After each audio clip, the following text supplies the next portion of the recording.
The term curating has been used in such an inflationary way for some years now that I'm addressing something fundamental here. When people talk about curating, they usually mean the ability to select things in order to present them in a space-related manner in locations, and thus bring them together in constellations or integrate them into narratives. The term curating is derived from the Latin curare, which means to take care of, administer, or command.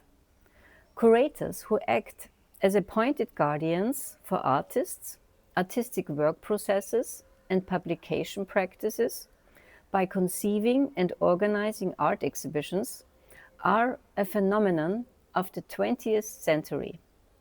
The term curator signals that there is intellectual and institutional room for manoeuvre. It promises project-oriented work, close proximity to artists and artistic work processes, as well as familiarity with the jargon and current developments in contemporary art. Curators often work in the background, but are responsible for a wealth of intellectual, communicative, and organizational tasks, be it in the conception and realization of exhibitions, projects, and workshops, communication with all those involved, writing catalog texts, creating and adhering to financial plans, transport planning, travel and accommodation of cooperation partners, writing the texts and organizing the exhibitions, or offering guided tours and explanatory videos on the internet.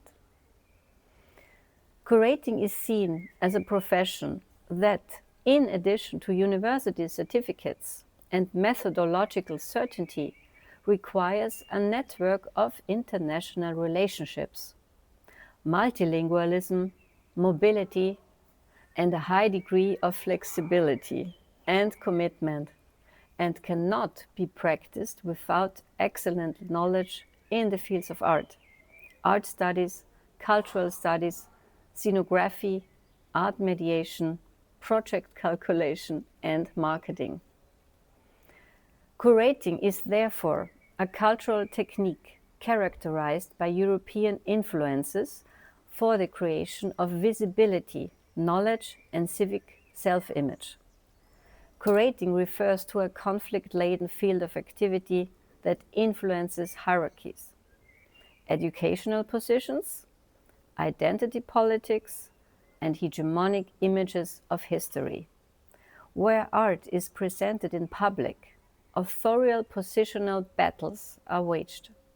Ethical principles are questioned and conflicts are resolved by means of traditional exclusion procedures, hegemonic gestures, and self-empowerment strategies. Curators thus occupy and define the interface between artist, institution, and audience by making something perceptible that cannot be tied back to labor power, but is instead fed by aesthetic experience, sensual cognition, and communicative practice. Curating can therefore be described as a prime example of immaterial labor.